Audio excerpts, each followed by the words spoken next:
Hello and welcome to What's Stopping You, episode number 2. Joining us is Hide Shidara. Hide, hello. You're an engineer. What's going on? What are you thinking about?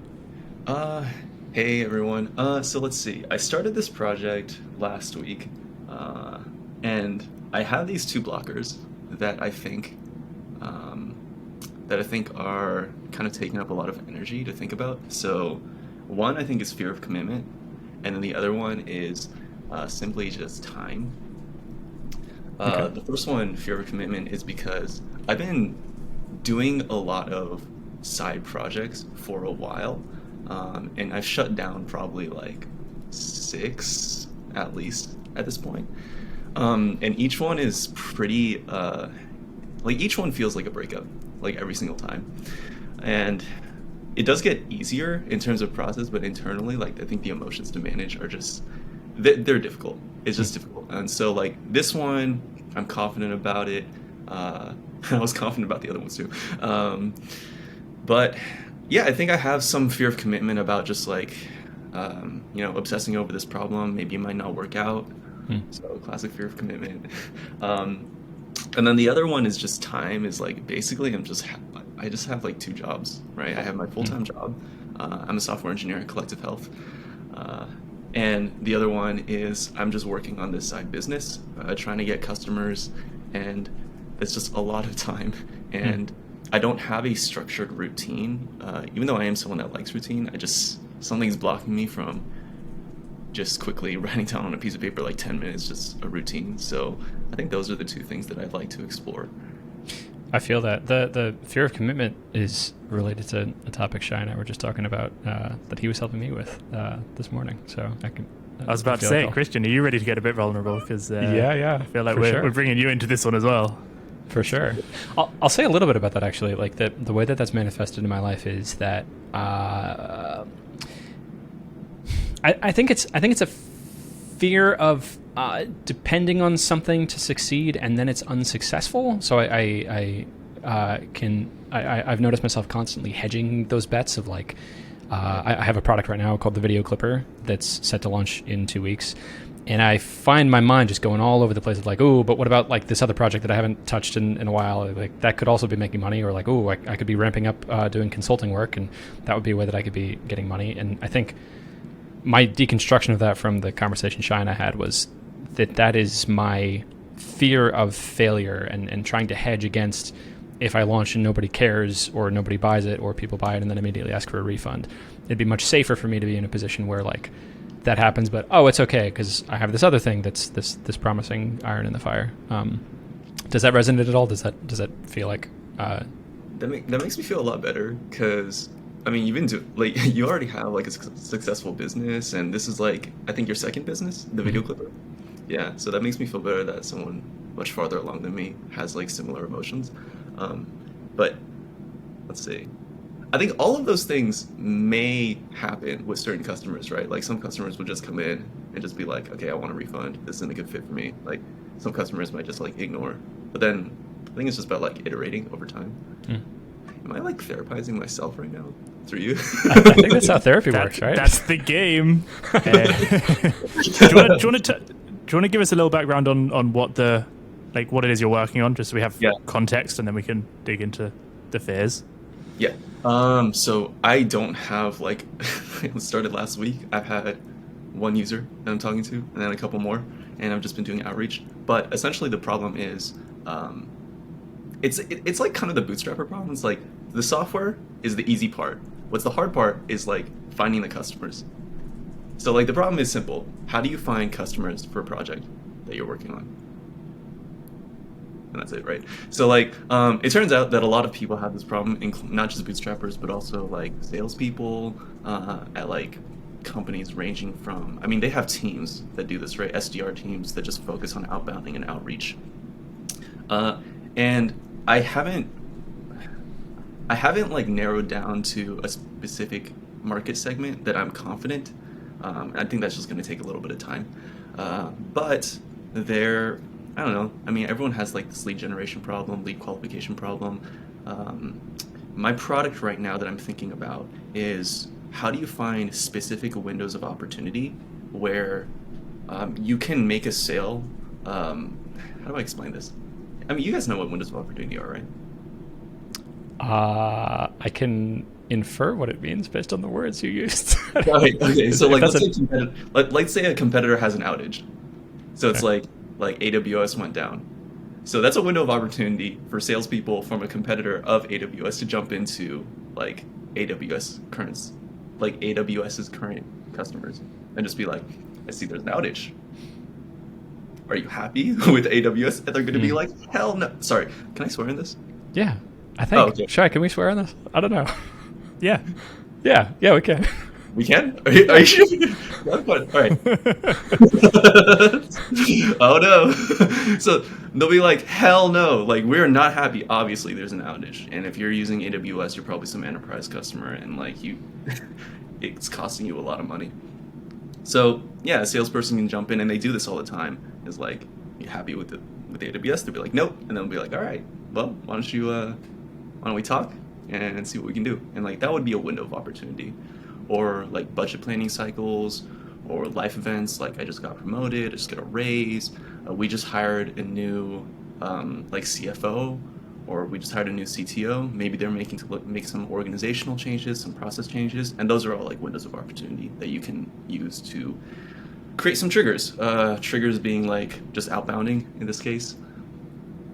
Okay, help me understand this because I only recently learned what a SDR was on our last episode, from you? actually. Yeah, sales development representative. Sounds like that's the customer. That's the person who's benefiting from this. I don't know yet. Okay. I don't know yet for sure. But I think right now I'm focusing more on account executives. Okay. Their job is to handle the conversations between their business and the enterprise customers. SDRs are the ones who do a lot of, I would say, like a lot of mass outreach. They're like the sourcers on the recruiting teams, where they just go on LinkedIn and they just spam the hell out of LinkedIn. Okay. So it sounds like this is a area of focus that you only decided like a week ago. So it's not super well defined, but you would like for this to go not the way that your last half dozen side projects have gone. You would like for this relationship not to lead in a breakup, but to be in like a long-term thing. Yes. I'm curious about the previous 6 startup breakups. Like what are there trends or patterns you noticed in why those breakups happened? I think you mentioned that not being able to find customers has been a big part of it. Is that For sure. the core reason? Yeah, I think why did they not work? It's hard to say why, right? But I mean, like, first principles of a business, just paying customers, right? Did not have any paying customers. I think the first few were definitely just like, hey, I just built this thing. Like I built this like employee directory on Slack, and I was like, all right, customers, come to me. Yep. And they didn't. Yeah, that's how They it didn't. goes. Yeah, the Indie Hackers Forum was right. They didn't. That didn't happen. And then the last one, which I put a lot of time and effort into, was I taught a cohort-based course for product managers to get more technical.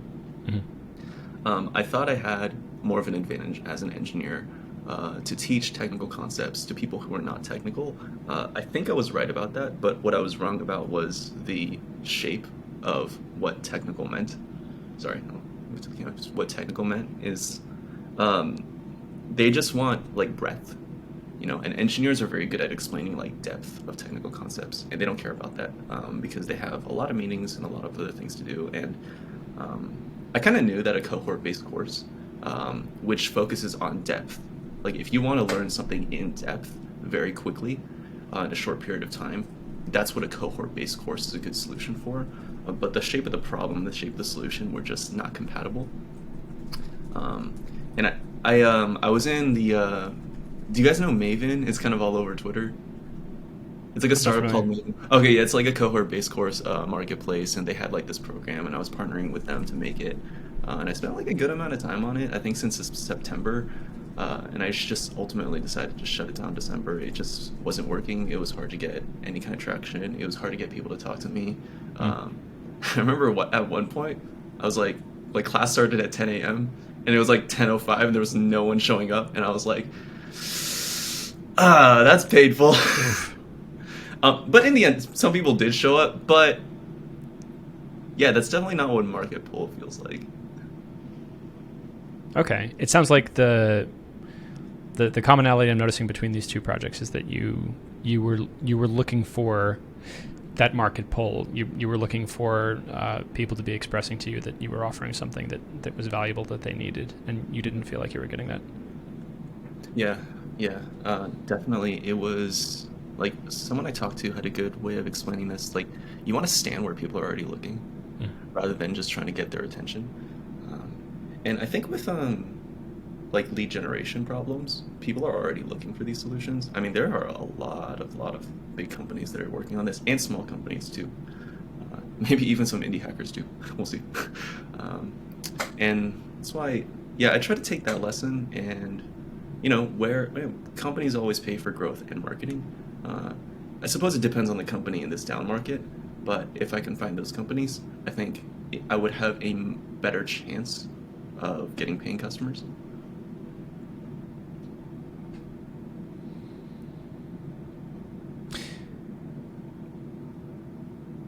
Help me better understand the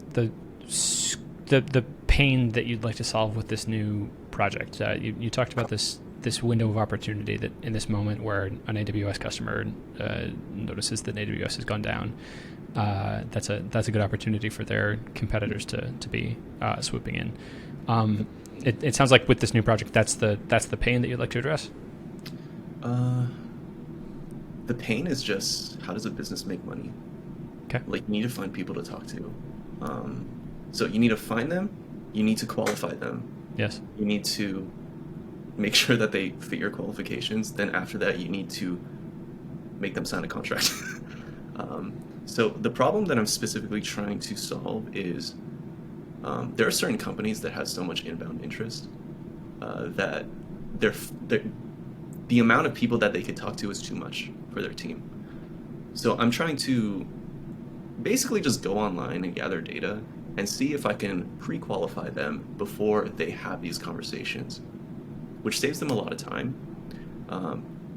And I think it does make them a little bit of money too, or a lot bit of money, depending on the type of data that I'm able to gather. Okay. The core pain then is for a business who would like to attract well qualified leads. You'd like to have a form of lead gen where you've gone through the work of pre-qualifying them. You can just feed a business like these are qualified people who are looking for a service like yours, and maybe that's coming off of some window of opportunity event where they've just been burned by a business similar to yours and are looking for an alternative. Yeah, I just realized I'm not providing good enough context for this. Basically, it's just account executives have a metric where they just go, okay, our success metric is meetings booked. So that, like, qualifying meetings booked. Okay. So I want to increase the amount of meetings booked for that week. Okay. Yeah, if that's one of their core metrics, that sounds like a... My hypothesis is that there's a lot of activity, like real-time activity going on online, where you can find specific windows of opportunity. Because you can either go in to someone's inbox when they don't care, and they're just like, there's like a law in physics where like things that happen that are in motion stay in motion, and so that there's no incentive for them to like change course. But windows of opportunity create such a friction that there is a reason to change course. Either people are complaining online, and so like my theory is that I can gather that data and I can book them more high quality meetings. That makes sense? I think so. Let me repeat that back and see if I understand. Account executives are a type of person who is graded based on the number of qualified conversations that they're having with leads. So if you have a product for them that's going to increase the total number of conversations that they can have with leads, that's something that they can directly see. Like, oh, if I could have 20% more leads, I get paid 20% more, or my boss is 20% happier with me or something. So that's the core pain that you're solving, getting account executives more qualified conversations booked. And one angle of being able to generate qualified leads is finding for account executives these windows of opportunity that I'm not sure how you'll do this, but maybe if it's an account executive for a Google Cloud platform, you could identify for them like, okay, so a window of opportunity for you would look like AWS going down or whatever, Linode going down. That would be a great moment to book a conversation that would then be generating more of these conversations for you. Exactly. It's timing, right? That's the one thing. Like that's the part that's really hard. Is like it's timing. Like when do you know it's the right time to actually like reach out to someone, because that can make all the difference. So yeah, I think that I could do that. I hope I can do that. And this isn't really my idea. Like people are already doing this. Like account executives are already doing this. SDR teams are already doing this. I just want to know what they're doing so that I can automate it. Okay. Yeah, like none of what I said is like anything. Like this is just from research that like talking to people. Sure. Like this is their process, like their success metrics. Like I think that's something that I learned is just let them tell me what to do, right? Rather than like, I mean, it's gonna be really hard to like sell someone who's like, this is a new process. We're using artificial intelligence. Yeah. But like they already have a process for it. It's just really, really manual. Yeah, this whole world is new to me, so I'm asking a lot of questions that probably people familiar with this world feel like he doesn't know what an SDR is. What's going on? Okay, interesting. I think Shai, I'll let you jump in. Otherwise, I'm gonna branch off on a slightly different topic. Okay, I can tidy up on this little part. I just have a couple other questions. So, I mean, I'm coming from the same place as Christian of like I don't know about this world, so they might be basic questions, but I think they'll be helpful for us to understand the context. How do you know that this problem exists? Who are these people that you've been able to speak with? Why do I know this problem exists? Because, yeah, that's a good question. I know that the problem exists because I've had it myself. I know the problem exists because the people that I've talked to already have this problem and that they're trying to solve for it. And I know that people are already paying money for it. Like, and the people you've spoken to about it, are they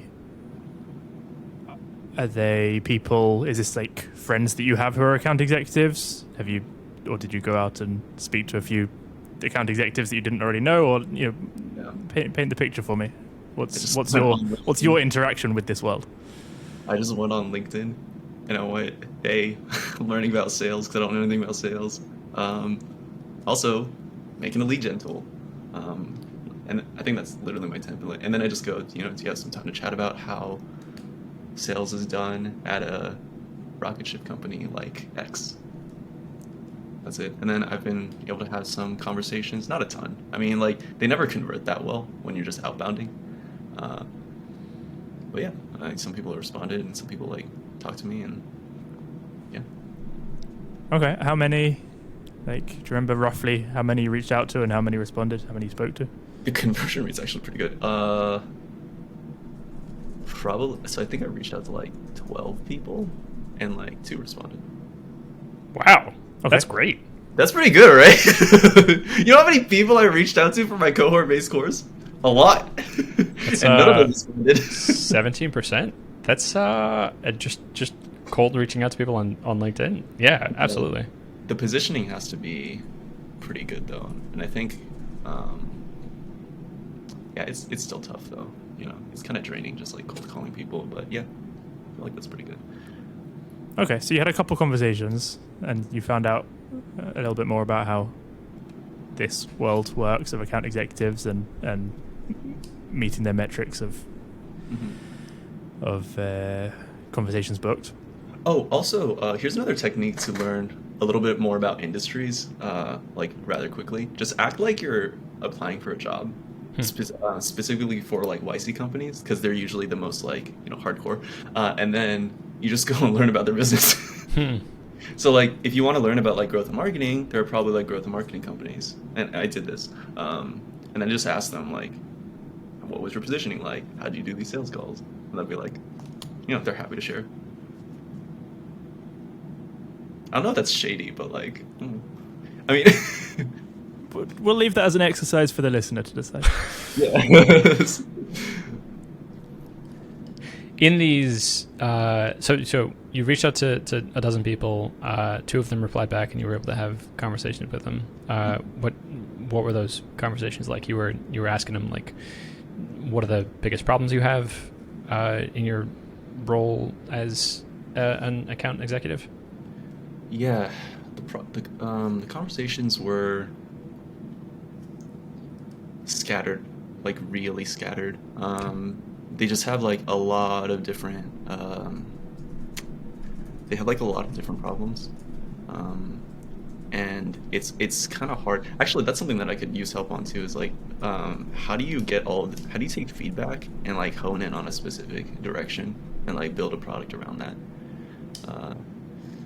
Just something that I'm struggling with. But I mean, sales teams, what they said was sales teams have 2 ways of kind of getting leads. One is just these mass email like drip campaigns, right? They'll have like email lists, or they'll even buy email lists of like hundreds of thousands or like millions of people, and like, you know, they'll send these like massive drip campaigns out, and they will get ROI, but it will be insanely small. It'll be like maybe 1% like conversion. And that doesn't even mean that they're going to get any contract signed. That's just that's just conversion for meetings booked. But it's worth it because like it's just an automated process. Just like, you know, a couple clicks. You already have a template out. You know, you can get that done in like 10 minutes.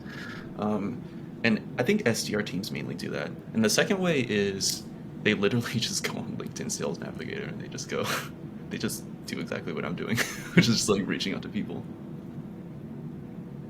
Okay, so to Shai's question of like, how do you know this is a problem? It sounds like having more conversations is the core problem of what an account executive is doing. This is the bread and butter. This is how they're making money. This is how they're generating value for their company. This is the core metric to see how well they're being able to do their job. So it's very clear that this is a problem. I think what I have a fuzzier idea on right now is how you're going to help them with that problem.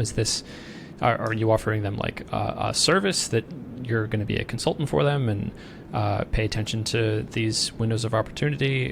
Is this going to be like an automated tool? Are you going to be automating steps that they're doing in their job of like going on LinkedIn and finding people? Have you clarified that, or like we still need to have more conversations? We still need to hone in on what the problems are. So that's the part I'm stuck at. Is I don't know what the shape of the solution is going to be because I'm still learning about the problem, and you know, my hypothesis is that any kind of lead generation tool is going to be a tool. It's going to be some kind of SaaS tool, specifically because qualification benefits from data. And that's basically what software is, right? Just the manipulation of data. Sure. And so I think that it is conducive to some kind of SaaS solution, which was my goal in the first place. Like, I really like the SaaS business model, so that's what I wanted to aim for. But again, I don't know for sure. But yeah, I do think that if I'm able, I don't know where the data is going to come from. I'm looking at Twitter, like I'm looking at just like the internet. I'm looking at like competitors too and see if I can like leverage some of their services. But to be honest, I'm still a little bit like just trying to solve for it. I just know the shape of the problem, sort of. Just trying to learn more of the specifics, and just gonna try to ship as fast as possible. I think that's actually really good positioning for starting out on a new thing. Like the classic mistake I see people making is they'll come up with an idea that they fall in love with. It's like a particular solution, and then you spend months working on the solution, and then you launch and like nobody cares. So to start with an audience and a problem that they have, that's a very wide problem. It's like the core problem of what this role is. But like, yeah, you want to help account executives be more effective in having these qualified conversations. I think merely having more conversations will help you hone in on what a particular intersection is of the problems that they're having, and the software that you're capable of making that would help them with that. And it might look nothing like a lead gen tool. This might be like a I don't know, a timer that helps them. Oh, I've read about a very successful sales representative that had this paperclip method. This is in Robert Ciancielli's book, I think. And he has 2 bowls, and one of them is full of paperclips, and the other one's empty.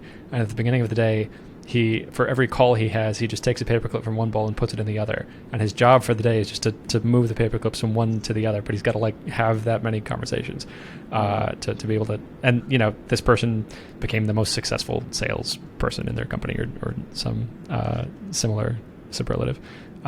So in having these conversations, if you're open to off the wall angles like that, maybe it's I don't know, a virtual 2 paperclip bowl app or something. Why not a to-do list app?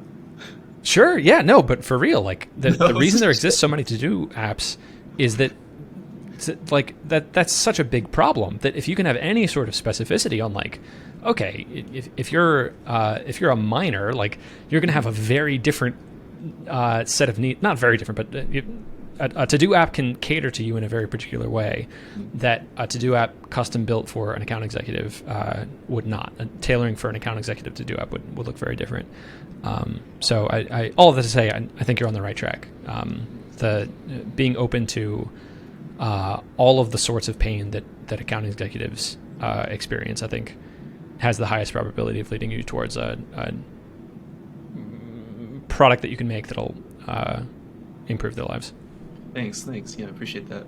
Actually, we can talk a little bit more about just outbounding in general, because it's something that, like, as just a developer, it really, and trying to not be more than just a developer is quite scary. Mm-hmm. Like one of the first conversations that converted into, or one of the first outreaches that converted into a conversation I did with Drew, who is the previous guest on this podcast for the mm-hmm. audience, so go check that out.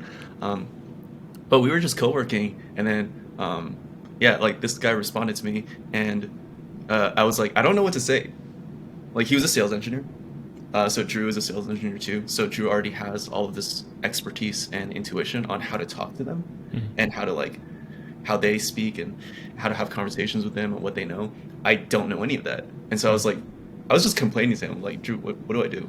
And this whole time, like, I think my anxiety and my stress levels were going up and up and up and up. Like, this was not, like, a difficult conversation. It was just like hey, I'm making this outbounding tool. He goes, cool. And I'm like, want to have a conversation?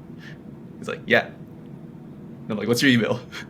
He's like, this. And I'm like, okay, that's it. Like, that's literally it, right? But this whole time, I was just, like, starting to get, like, super nervous. And, like, my inner child was coming out. Sure. Like, and Drew was just, like, coaching me through. He's like, it's really not that big of a deal. And I'm like, Drew, he said the word product. I don't have a product. Like, what the hell do I say?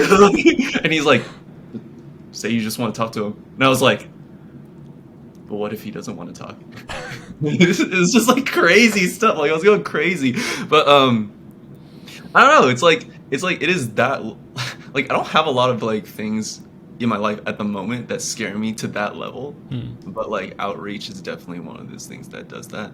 And then I think over time I'll get better at it. But I think developers don't like doing outreach, and probably because it is really scary. And you're not alone if you feel like that. Yeah, it is. It's a scary thing to do, because you're putting yourself out there, and you might get rejected. If when you're sitting and writing code, the code, like, you have control over it. It does exactly what you ask it to. It doesn't tell you you're a horrible person in any way. and the fear is that you go out there to the real world, to people, and those things can happen. I want to touch on, you said you kind of, you'll be out in that situation and you're like, well, what if they, I can't remember the exact rhetorical question you were asking, but, what if they don't like it? What if they... The hack I've figured out for those is to stop it being rhetorical and answer it. So, what if they, like, what if I go to them and they laugh at me for not having a product? Like, what would happen then? Well, I'd feel kind of small for a moment, and I wouldn't have that sale, and then I'd be fine. Then I'd go and eat a bowl of cereal. Like,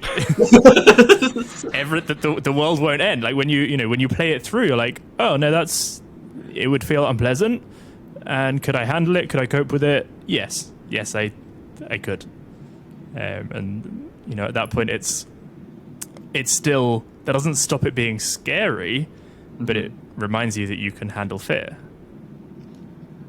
Wait, has that ever happened? Like, you guys run internet businesses, have been doing this successfully for a while. Has that ever happened where someone was like, "Ha, you suck, you don't have a product," or like, "This product sucks, you nerd"? Has that ever happened?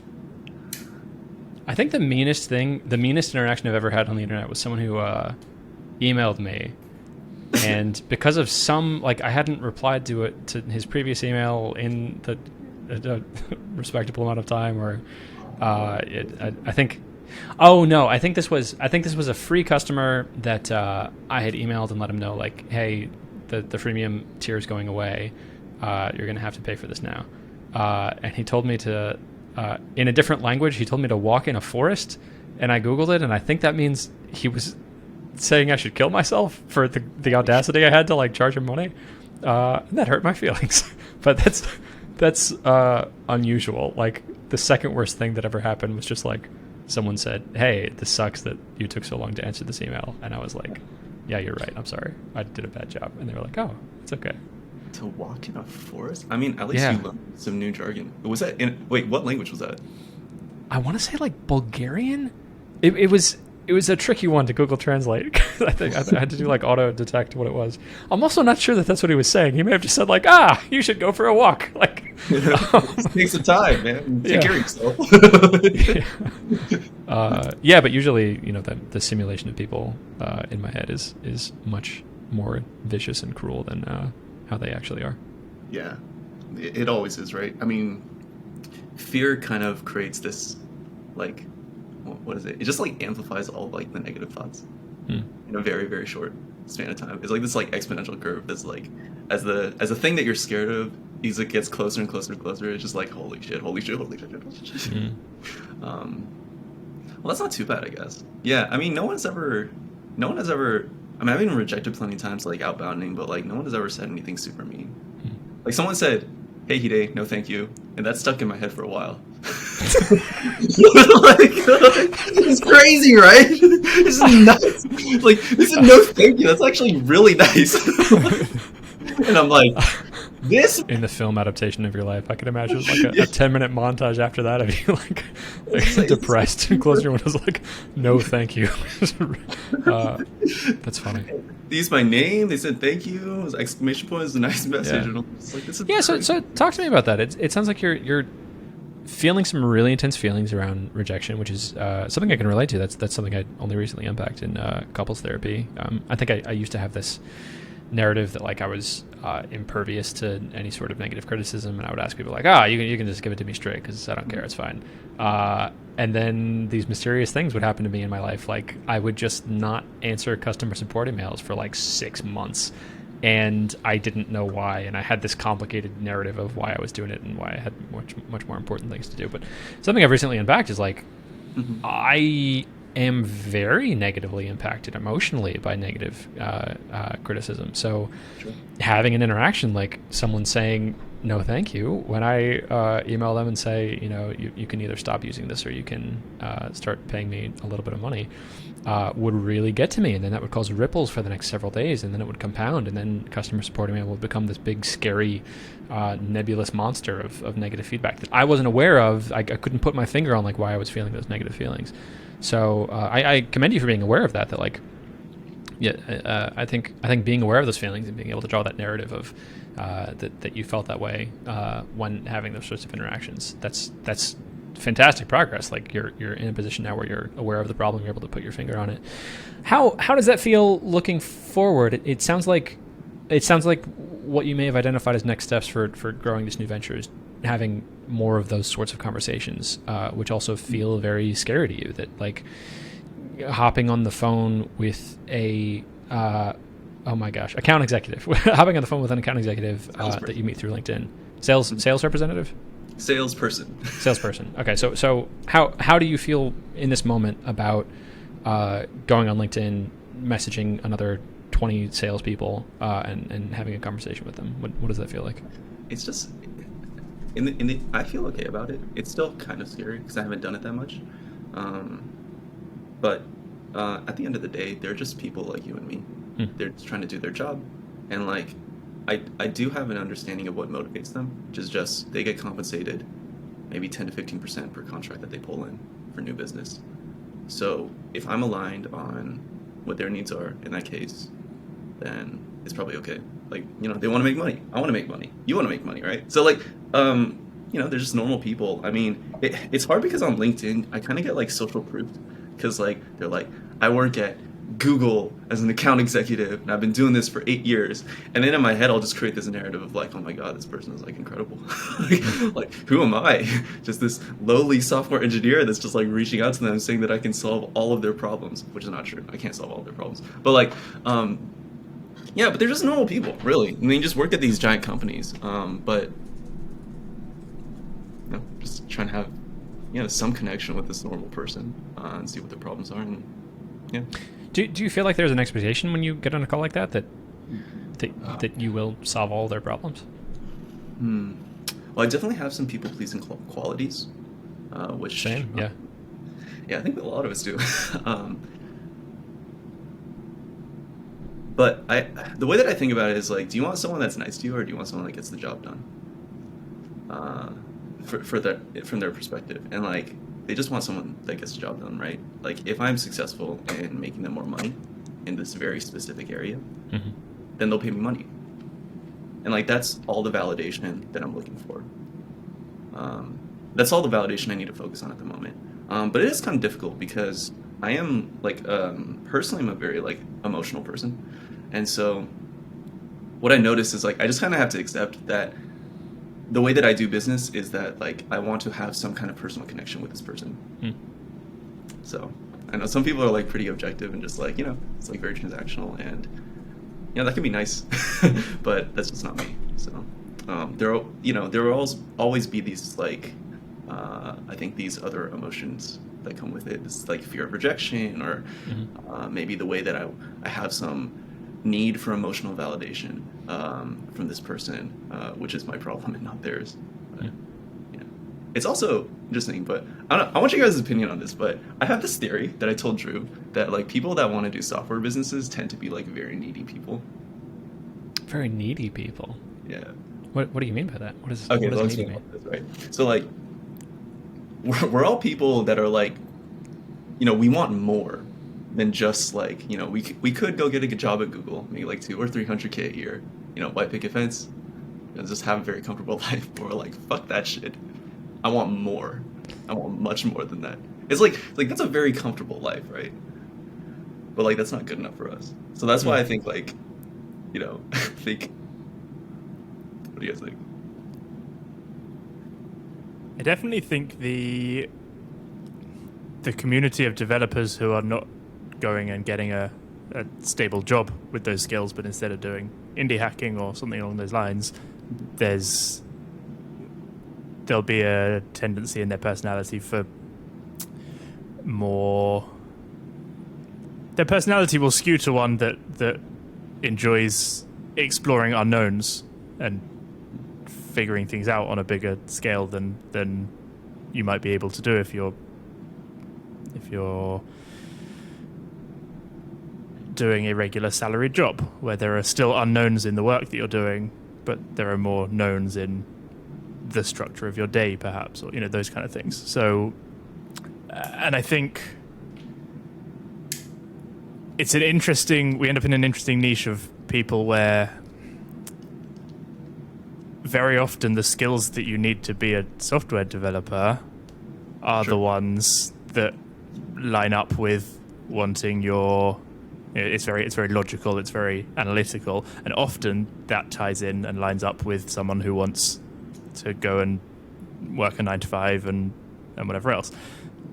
But not always. There is a minority of developers who have more of a need for uncertainty, creativity, those kind of things.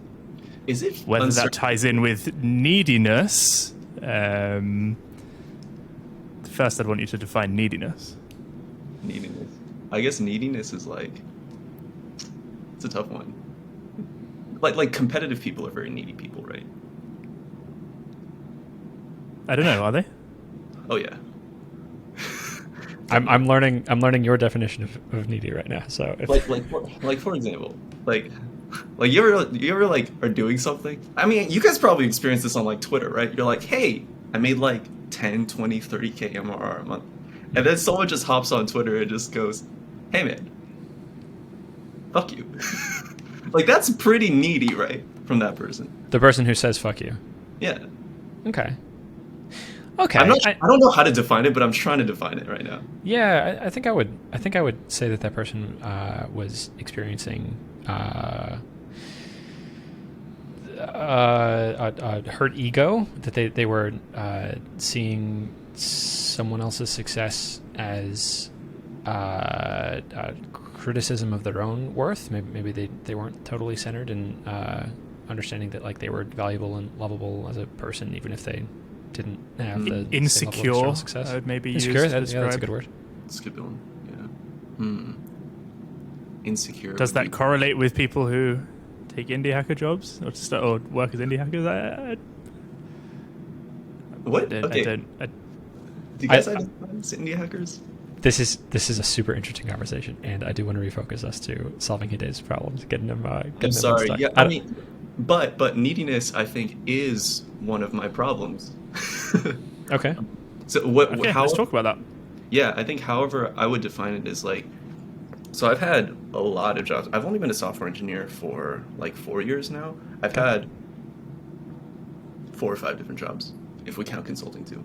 But I've had a few full-time jobs. I remember they were like pretty decent. Like I worked at Indeed before this. I worked at Instacart after that.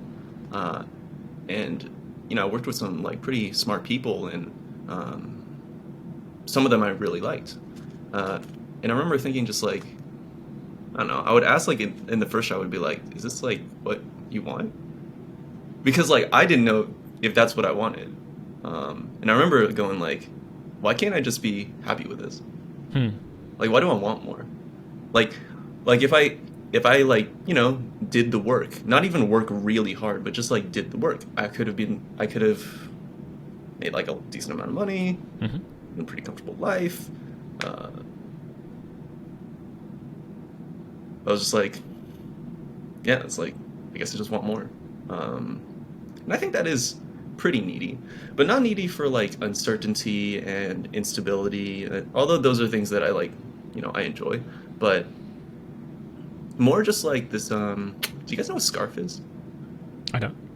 Nope. Okay, so like the way that I think about it is like SCARF is like a status, certainty, autonomy, relatedness, or fairness. And it's just a framework that you use. Like some people are more skewed towards some things versus the other. So like people who start internet businesses are probably skewed more towards like autonomy.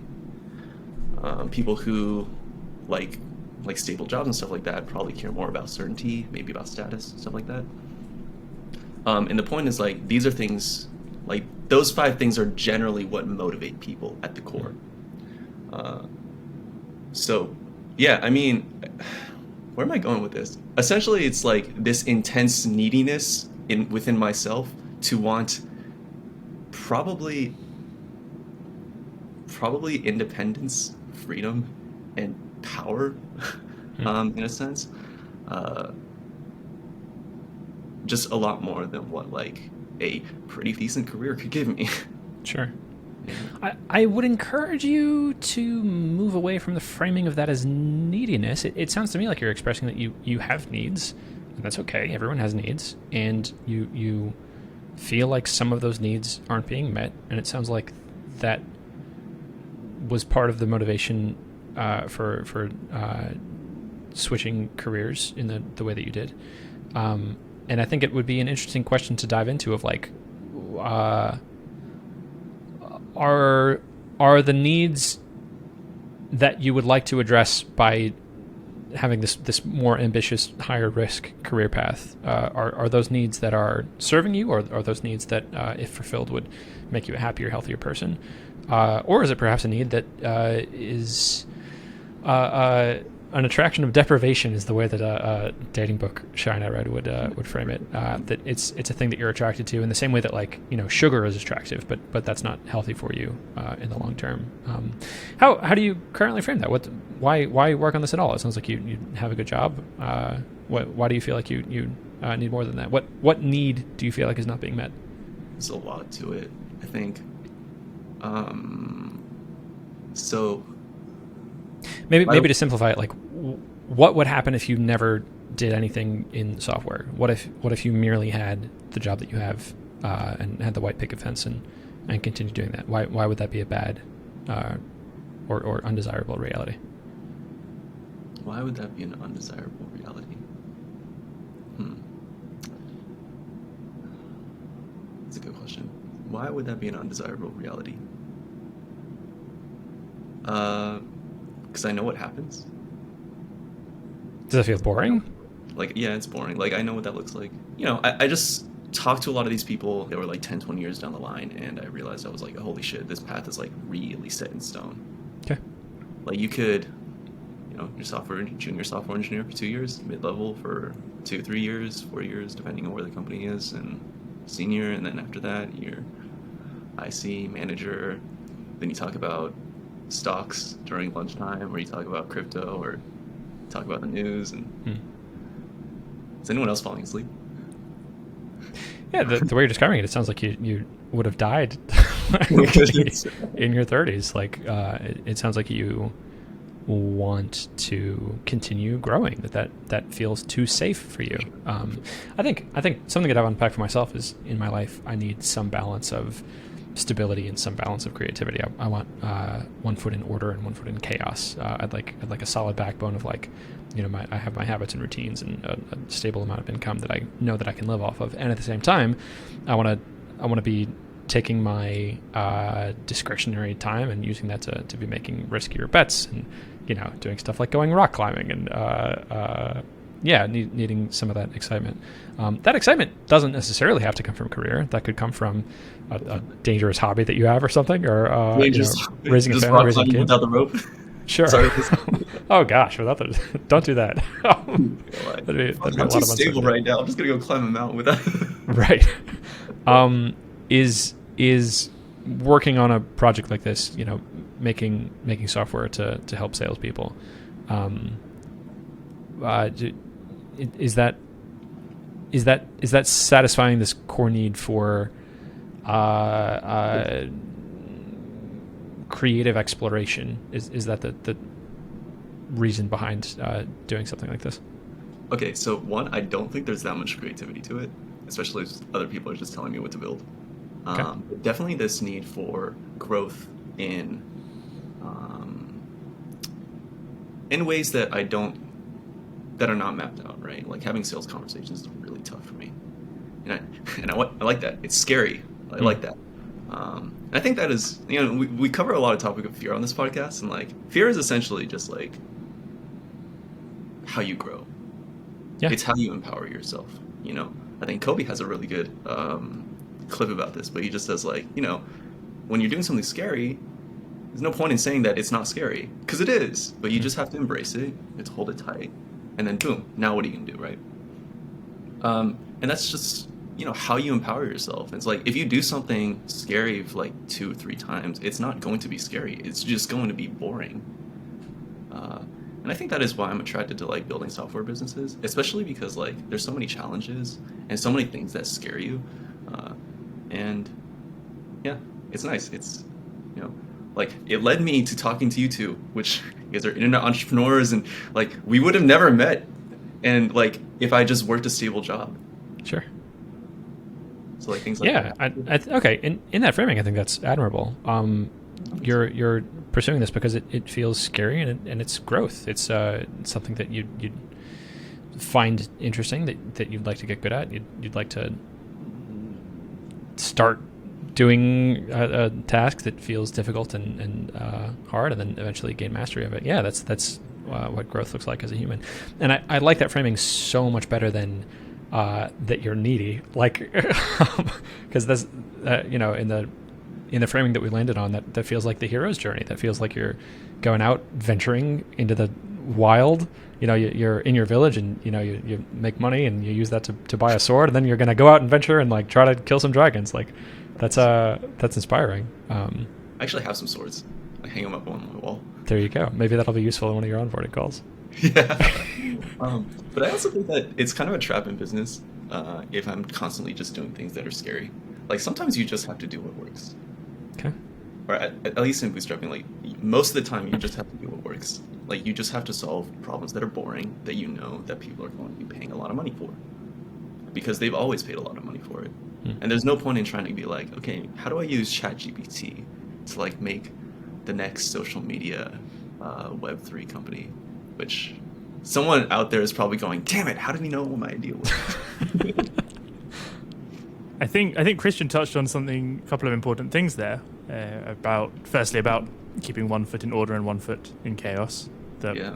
you know, it is definitely possible and easy, if we're not careful, to fall too far one way or the other, and then bad things can happen, or things can become challenging. And there are times when we're building something, we have a certain amount of control over how far we lean one way or the other, but sometimes that is also out of our control. And so it's about recognizing, like, if you're bootstrapping a SaaS business and there's a period of time where it's moving too far into order, let's say there's a period of time where it's quite monotonous. You know that the best way to grow the business is to have a lot of these calls that you don't love having, but you think it's going to get you far, and you find them kind of boring, is to recognize that has shifted you in that direction. And then Christian touched on this earlier, it doesn't have to be your work that pulls you back the other way. You could, I've had periods where I've said, you know what, the next few weeks the business is going to be boring, and so I am putting non-negotiable time in my calendar to learn how to wakeboard. Like that was a couple months back. That's pretty cool. And like I knew I would need that, and it helped tremendously to just have this new thing that I had no idea what I was doing, and that would satisfy my need for creative exploration or for learning or whatever else we might label that need as, whilst the business went through a few weeks that I knew would be a little bit monotonous. Yeah. Wait, what happened in that business where it was like super boring? Oh, it was just a lot of similar kinds of calls, and look, there was some variance to them. There were some interesting things. It was working with people, and there are always exciting things that happen when you're meeting new people. But I wasn't able to meet them in a context where I could really get to know them. It was just quite a monotonous series of calls. Right. Yeah. Salespeople say that they always have their own styles. Like some people like want like some kind of connection, like a personal touch. Some people don't. Yeah, it definitely depends on your style. But is that draining to like have to talk to people, but like it's just kind of being like I get your requirements, I fulfill your requirements, you pay me? I think it depends on the person. For some people that feels quite draining, and for some people I know people who would love nothing more than to do that all day. Mm-hmm. So I think it's about understanding yourself, your own needs, your own personality, and finding things to fill your life that line up with that. I've been running fileinbox.com for something like 8.5 years now, and I had a customer call just 4 days ago where it was someone who had this problem where they needed a form to be able to onboard new clients into their business, and I can help. I can fix that for them, and like I've been doing this for 8.5 years, right? But that's still so satisfying. And it can be rote and mundane, and I was able to find interestingness in it by adding some new form fields that they needed. That it was like this fun technical challenge, but like at its core, I feel like helping people never gets old. Even if I've been solving the same problem in people's lives over and over, like for that person, they still have that problem, and I can still solve it for them, and that consistently feels rewarding. I'd love to start wrapping up. You identified two things that you feel like are holding you back at the beginning of this call: fear of commitment and feeling like that you didn't have enough time or structured routine to be able to work on this. Part of time that I've noticed in myself is that if I don't know what the next step is, or if I know what the next step is and I have some base level fear of it, some part of my inner child is throwing a fit that he doesn't want to do the task, I notice that I interpret that as like, oh, I don't have time, I'm just so busy, because I've been playing these games of like just constantly pushing stuff forward. But I'm curious in this moment how you currently feel about this fear of commitment and this lack of time. Do you feel like what also like what you feel like the next step is? So I think the fear of commitment and lack of time kind of go hand in hand, because I'm scared of being fully committed to something. I'm scared of making a plan that I want to stick to. The way that I think about the fear of commitment and the fix that I currently have is, I'm going to go off on a tangent, but I'll come back. I promise. So you guys know Paul Graham, right? Mm-hmm. Okay, so like he's like super opinionated, and then sometimes he'll make really controversial statements on the internet, and then people like flock to him, and people get turned off.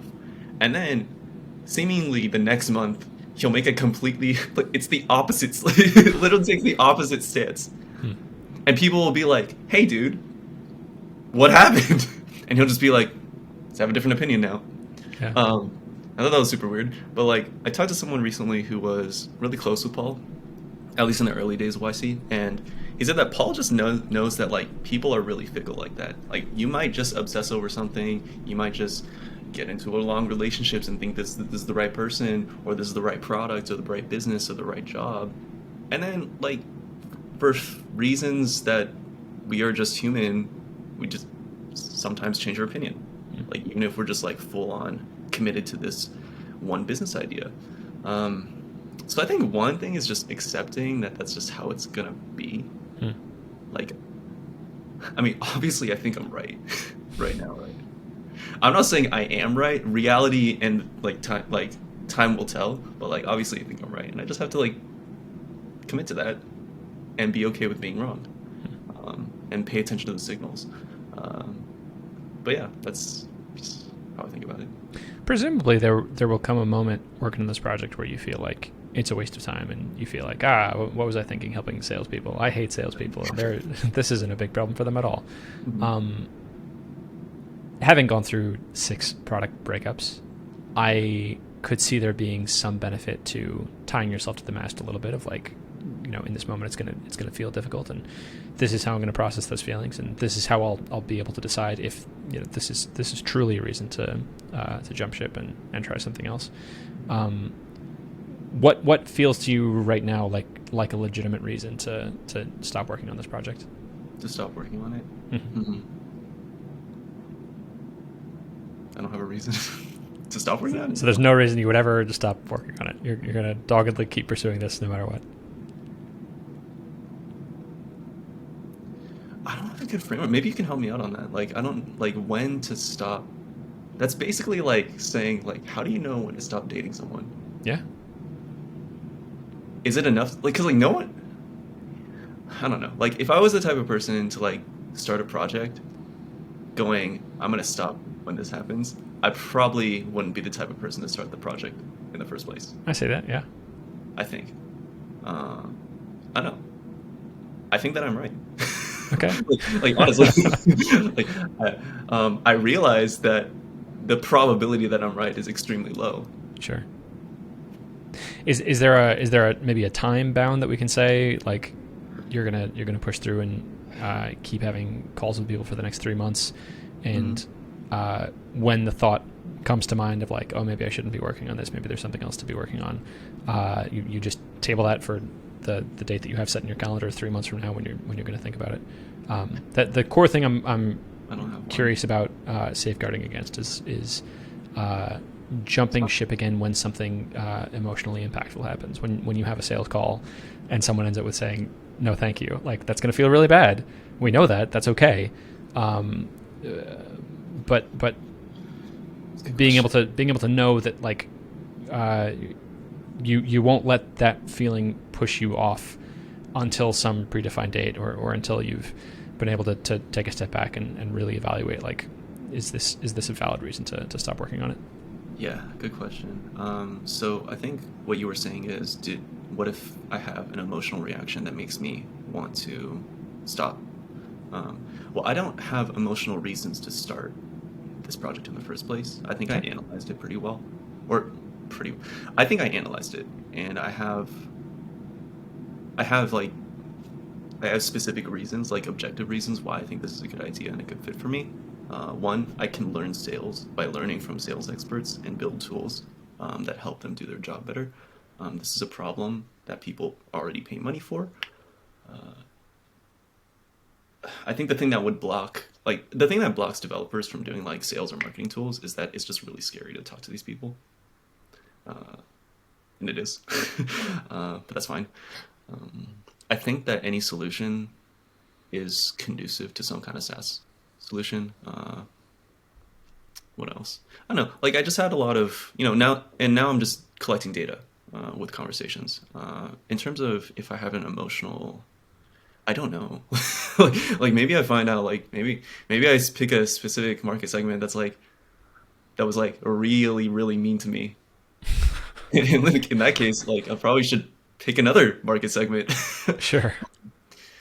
Yeah, but we'll see. Like, I probably wouldn't stop just because I have like an emotional reaction or some. I'll probably just like, change some direction if it's like a really bad emotional reaction. But like, Okay, so what needs to happen next?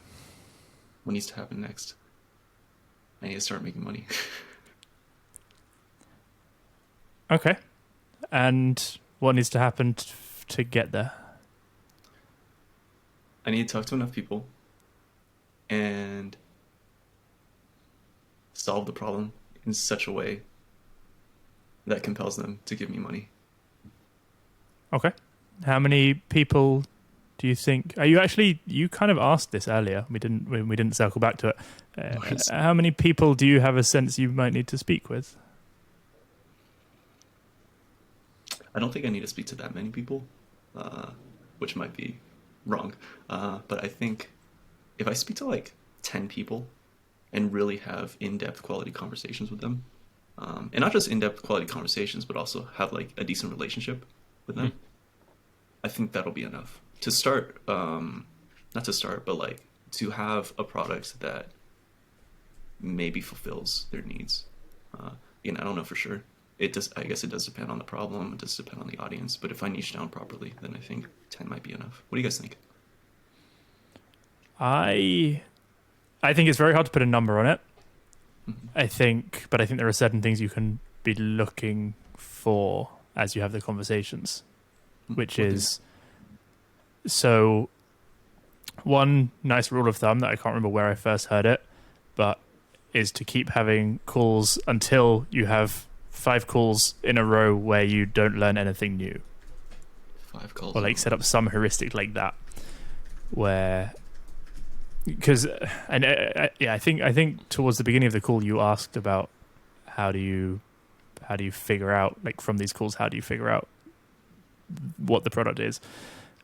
And I think after a few calls, you might get lucky and they all have exactly the same problem and you can see a clear solution. But typically 2-3 calls in, they all seem totally unrelated. And as you have more calls, it starts to become this like pattern matching exercise. And for some people who are like high in intuition, that pattern matching will start to feel incredibly obvious. Like several calls in, you'll just start to glow with the solution on its own. Some people have to be much more systematic with it, and you need to they prefer to make detailed notes and then pick out the threads that match. But after a while, it's about that pattern matching to keep going until you start to see the same thing several times. Then just keep and going. Then you can, and then you can hone in from there. And you might, that's why niching is helpful, because the more similar the people you speak with are, the more quickly you're going to hit upon repeated patterns of what problems they're facing. Makes sense. Um, Oh wait. Also, Christian, I just had an answer to your question, which is what will compel you to stop? Like, what do you have to see in order for me to go like, okay, this is done? Is I would have to see that it wouldn't make a good business. Okay. What's that going to look like? What, like you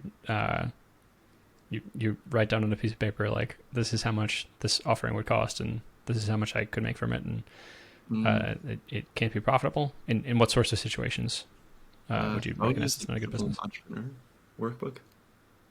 That's the framework I'm using right now. Okay. But essentially, it's what you were saying is like, okay, I'm not making enough profit on this. It's costing too much, or there's no defensible way for me to do this. I'm one person. Okay. And I kind of want to keep it that way. if you So, spoke with 8 people, and after those 8 you couldn't see any repeated patterns, they all vaguely spoke about approximate problems they had, but they kind of were pretty happy with their jobs and they couldn't really see anywhere would you give up at that point, or would that mean you need more data? I mean, more data is always good. I wouldn't give up. I would actually build something and see if they would pay for it before I would give up on it. But that would just mean that like maybe the people I'm talking to aren't the right fit, or I need to pick a different market segment. What would you build if after 8 people you had, six more sort of scattered conversations that were all sort of saying the same thing of like, oh yeah, it'd be nice to get more leads because that's the main thing I'm trying to optimize for. What do you? If they were scattered conversations, I would feel compelled to go talk to more people. Or I would have another conversation with the same people and just be like, where are we going wrong here? If it's scattered, I'm not doing my job, right? Maybe. So. And that might end up being the game. It might be that the first few calls, you're not really gathering any data so much as you're perfecting your skill of asking the right questions. Exactly. Ready for the next calls. It's a never-ending game of growth. Yep. On the topic of having scattered conversations, I made a note to come back to this. Have you read either The Mom Test or Deploy Empathy? Both. Both. Okay. That's the solution I was going to give you for not having scattered conversations. Follow the. Thank you. Okay. Yeah. But it's different doing it in real time than reading a book. Yeah, for sure. So I think, I'm still working on that skills. I mean, that could be exactly what it is, why the conversation is so scattered, because I'm bad at this. So I need to get good at this is the right solution, right? Right. And I think you do that just by having more of those conversations. Yeah. And niching down. Yeah. Cool. I think you're on the right track. Thanks. In particular, I really like that you haven't jumped to a solution yet. You haven't started coding something that, based on the first conversation you had, you were like, oh yeah, of course, people need this, and I'm just going to build it, and then, pop out 6 months later with the thing, and everyone's going to want to buy it. You are very focused on like having more conversations, really understanding the problem, really understanding the people. You have a method of lead gen already that is able to convert at, what did we say, 17% that you can get people on a call. Like that's a big deal. To have an engine like that, like that's a significant part of any sort of business involving this sort of person. So it's also a problem. That's the important part. I've done LinkedIn cold calling for like all my ideas. Like I cold called 100 dentists once. Wow. Like a couple years ago. Nothing. 0. Because the messaging was bad, the positioning was bad, and they didn't have that problem. Yeah. So it is like the problem. That's how you learned how to change those for this time, right? Yep. It's probably how you were able to get that high of a conversion rate. Yeah, you learned. No, I don't know about that. I think I just got lucky on those. We'll see. I mean, that's it. We're on a small sample size, so we'll see. Yeah, exactly. As you reach out to more, you may find that it's less. You may find out it's more. I'm excited to find out. Yeah, I'll let you guys But know. I think, what it's like. I think from any, I like that Christian asked about like what the stopping criteria are, because I think from any given position, any given situation that you're in, you could make a case for saying, and therefore I should give up now, and you could make a case for saying, and therefore I should continue for longer. Mm-hmm.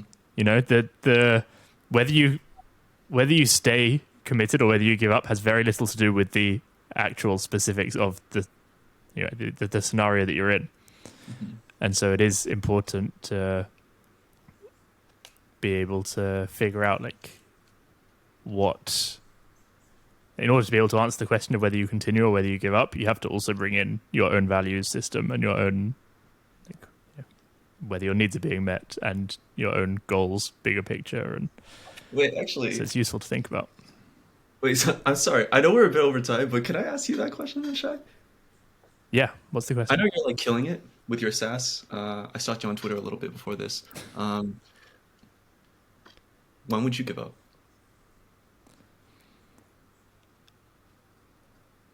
It depends. I mean, it depends on the. Firstly, thank you for describing my situation as killing it. It has some things I'm very proud of. It has a lot of things I am working to improve. I would want to look at exiting a business if I'd need to have a sense that it's not fulfilling my needs, and I need to have that feeling for a while. And that's one thing I've learned, is that these things can go in ups and downs. So, a few weeks of feeling frustrated that the business isn't fun would not be sufficient stopping criteria. Sure.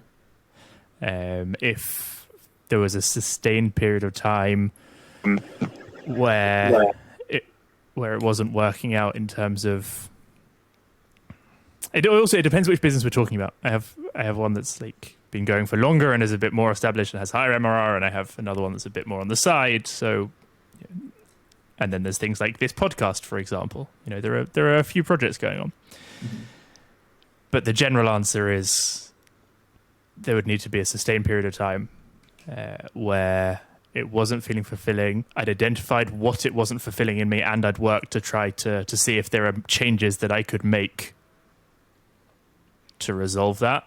Yeah. And if after trying several of those over a sustained period of time, it still wasn't fulfilling my needs, then I would look to exit. Okay. So basically, you don't have a stopping criteria. Like, not really. Not like a specific, well thought out one, right? Because it's not. Right, correct. There's not like a. It needs to get to this amount of money after this amount of time, otherwise I'm out. I don't particularly have that. It's more about, do I feel like I'm personally growing from this? Yeah. Amongst the things that I value that make me feel fulfilled, is this allowing those to happen? Yeah, I think it's important to just be optimistic, especially when you're doing something. Just like, what would you think about stopping it? If you're constantly thinking about stopping it, then maybe you should. But like, it's more for the other way around. I think, like, especially early days, I've definitely got to points in businesses where it's like, I've had, you have a run of a few days where no one has bought, or you've had a few research calls where no one's been interested, or whatever it is. But, you start to see this pattern of no one cares about this. And for me, that's one of the things that I take personally is, like, nothing seems to be happening. No one likes this, and therefore no one likes me. Like, that's the implication, right? And so the stopping criteria question is most helpful for me in terms of, in those situations. It's like when I'm tempted to give up, is to then look at, to take a step back and look at, does this actually meet any real stopping criteria, or is this an emotional reaction where I'm trying to run away from the unpleasant feelings around what's been happening in the business over the last week, let's say. I just think that, like, if you're going to stop a business, it's just going to be really hard no matter what. And, like, you just have to be okay with that feeling when you start it. Like, it's the same thing in, like, a relationship. Like, like, if you're going to break up, and there's a possibility you're always going to break up, right? Like, it's going to be hard. Yeah. Just keep it nice and simple, right? It can be. I think the criteria that Shai said of when he would exit his business, I was thinking through, like, if I were in a situation with either File Inbox or the Video Clipper where I felt like my needs weren't getting met and weren't getting met for a long amount of time, I think exiting would feel easy, because it would be, it would have felt unfulfilling for so long. that ending it would feel relieving. It would feel like a weight lifted off of me. I would have more freedom to be able to find other avenues to be getting those needs met. I don't know. Like I've met people that There can still be stuff tied into that, though, right? And I think you could say the same about a personal relationship as well. Like there could be a romantic relationship where it's not fulfilling your needs, and you come to the conclusion that you need to end the relationship. But it might not be easy to do. You might still, and yes, it might feel relieving afterwards, but it might also feel incredibly difficult. There's still attachment. There's still stuff tied into it, potentially. Yeah, attachment is going to be difficult. Like I've met people that I've talked to people that are exited for a lot, like their companies for a lot of money, but they wanted to exit for some time, and you might think that's a home run, but they're depressed. It's like I think it's just a very human thing.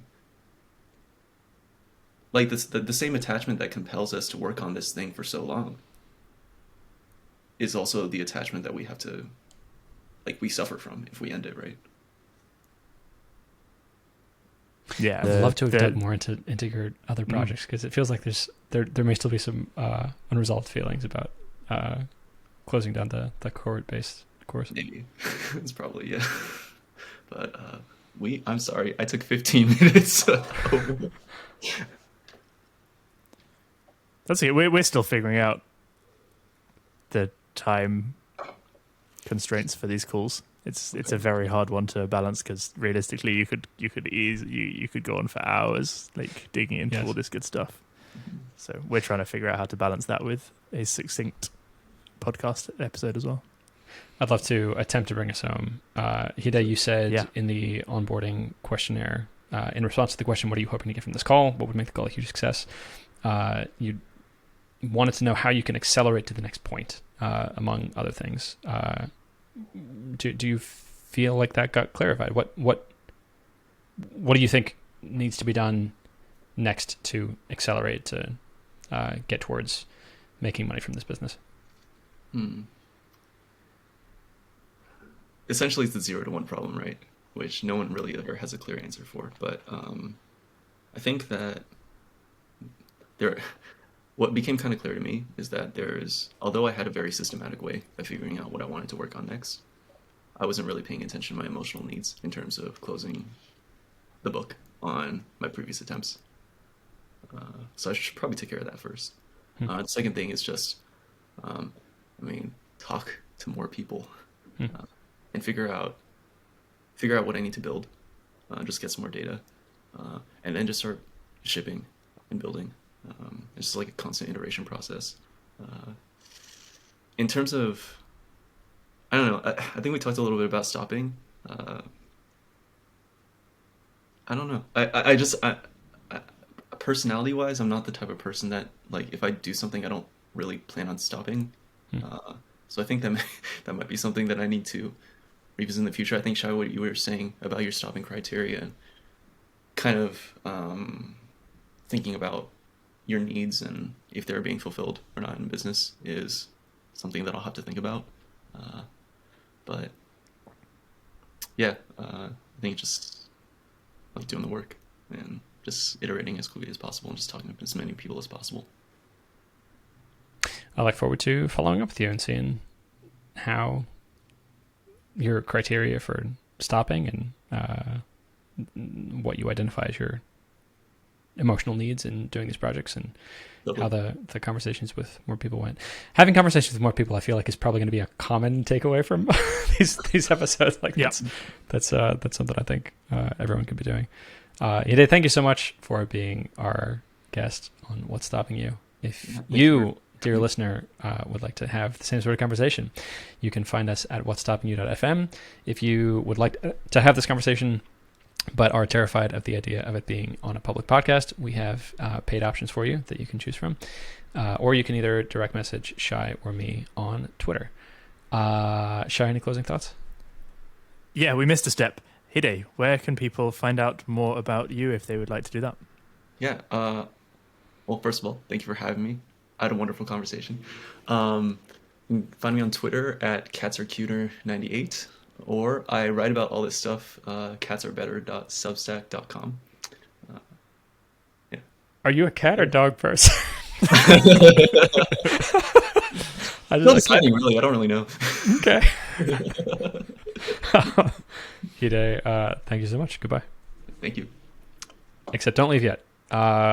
Quick debrief. What do you think of that conversation? How'd that go for you? It was fun, man. I love having conversations, especially like kind of like problem solving conversations where you're trying to like root cause blockers and stuff like that, especially like emotional ones. Yeah, I liked it a lot. Cool. Do you feel like we helped you get unstuck? I think you came into it pretty emotionally aware of the blockers that you had. It really helped to know that I wasn't alone in these kind of base fears of like rejection and validation and talking to people. Like, I don't know, business is this weird thing. It's like most of the goals that I've had in my life I've just been able to do it myself or just put in the work myself. Like, you know, athletic goals, you just go to the gym by yourself or you like play with other people, but it's mostly yourself. But like with business, it's like you have to get other people on board, like in order for you to succeed. And then it becomes like it's not really even about you. So I think that's the really difficult switch, and that makes it so hard. And it's really nice to see, or not nice to see, but it's like it's nice to feel less alone. That I'm not the only one that feels like that. That feels scared of doing that stuff. That's great to hear. Good. Yeah. Shar, any other thoughts? Other things we need to wrap up?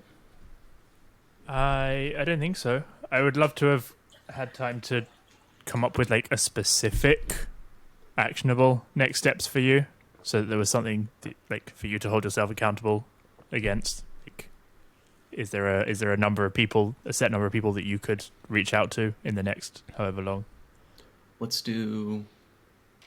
I'll reach out to, or actually no, I will get meetings with 2 more people in a week. So what's today, Wednesday? So by next Wednesday, I will get 2 more meetings.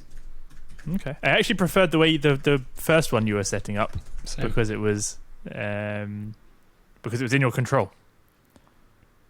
The number of meetings that you can get has an element that is completely out of your control. It's not completely out of your control though. Like you just have to be like. Sorry, that isn't completely in your control. Oh no, it's Right. not. It's not. But then it just kind of forces me to be a bit more like, you know, it's not about like mass spamming like a bunch of people, right? It's more just about like how do you like kind of pay attention to like these opportunities and try to be a bit more clever about like how do you get these meetings.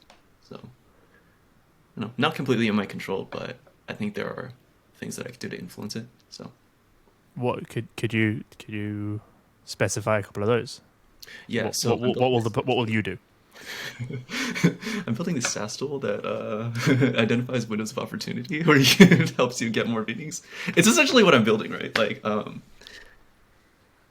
so like one thing that I could do is I could leverage current relationships that I have.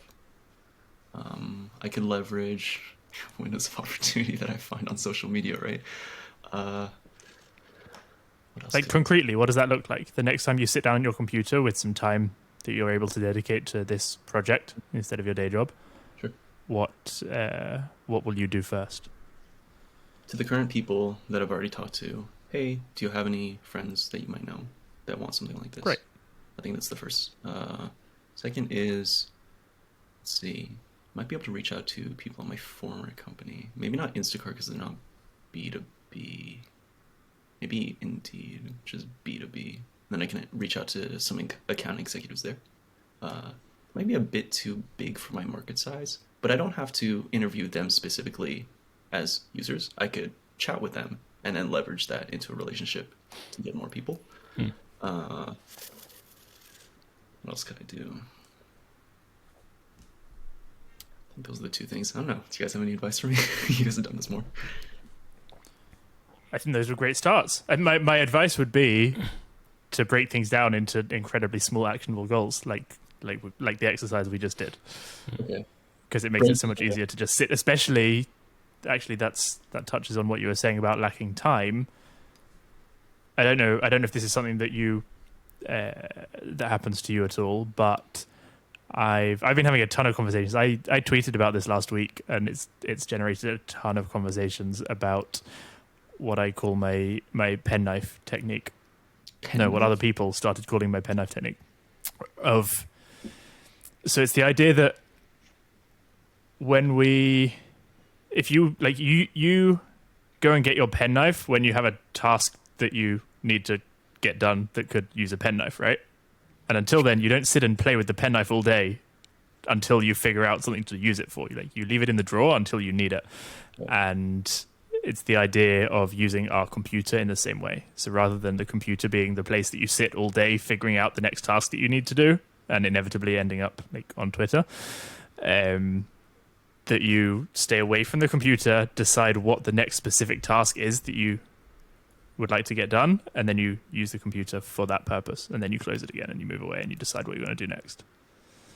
It's a good one. I like that. And yeah, but essentially it's like fundamentally it's just a way of really getting in the habit of breaking things down into specific tasks instead of realizing you spent the whole day on the computer feeling productive but not doing any of the things that would meaningfully move your project forward. I like that. That makes sense. Penknife. Okay. Yeah, I'll try that. I like where you were going with that of breaking down next steps into discrete actions. Like, if I was looking at my to-do list and one of them said, take advantage of windows of opportunity to contact more people, like, do I have enough time to do that? I don't know. What is that even? Like, which windows of opportunity and in what medium and who am I contacting? But if the next thing on my to-do list is contact so-and-so who is the account executive at Instacart at this email address, and ask to set up a call, that's a juicy task that like I'm happy to check off. That's much more concrete, and like, how could I not have time to do that? That takes 30 seconds. So the more you're able to break down those more complicated abstract goals into actionable next steps that you could feasibly give to a Tesla bot or something, and it would have a reasonable chance of getting it done. The more time I think you'll feel like you have for this project. Right. Wait, a Tesla bot, is that a thing? Yeah, they're making robots To sell? Yeah, for like 25 grand or something is what he's targeting. So it'll probably be 50 by the time they're done. But Oh, Tesla bots. I thought I meant like these Tesla bots do the sales for you. oh no, I'm using this to say like I think a personal assistant might be a better example. Like once you've broken it down so that if you could text a personal assistant and say, okay, here's the task. Have you broken it down enough so that they would understand how to do it and they'd be able to do it? Right. If the task is take advantage of windows of opportunity and generate leads, an assistant would come back from that being like, what do you mean? What's a window of opportunity? Like which hour? But if you give them the task, like send this person this specific email, or don't even send it, like draft it so that I can review it later. That's a much more crispy atomic unit of work that's much more actionable. I like that. Tim Ferriss would be proud. Yeah. And it becomes increasingly true the more scary you find the task, right? If it's a big, ill-defined task, but it's one that you're comfortable doing, then you can probably get away with keeping it as an ill-defined task because you're going to jump right in and figure out how to do the task and figure out the specifics and so on. But the more, like, as your fear around the task increases, like there's a correlation between how scary you find the task and how small of pieces you need to break it down into. Yeah. I've literally had ones where I've been so daunted at this task and I put it off for a long time and whatever, and I've ended up breaking it down into pretty much down to the level of like, click on the Gmail tab, press the compose button, and it's like each of those is an individual task on this list. Like, type in the email address. Right, but like if that's the level we have to take these things to, because we're scared of doing a certain task, then that's the way to do it. Yeah. And like I am not scared of pressing the @ symbol on my keyboard, so that's fine. I've got it to the level that I'm comfortable with. Also, I have on my whiteboard, what's the highest impact thing for my business today that scares me the most? And I try to do it first thing in the morning. That's good. If only because I just want to enjoy my day. So I don't want to like sit around like feeling helpless all the time. And I do sometimes forget to look at it. But yeah, I try to do that. Living that helpless feeling that you get from just like not doing something that sucks. It just sucks. This is something I've talked a lot about with Shy. I have a recurring to-do in my to-do app that is what's the work that I least want to do today? And invariably, when I answer that question, it's the thing that I need to do the most. That's like the most important, like, you know, scheduling a doctor's appointment or something like that. Yeah, that's insightful. I like the way you worded it. I think if you keep doing that habit, that's going to be meaningfully pushing forward your business. Fingers crossed. Cool. Thank you, everybody. I think that's all.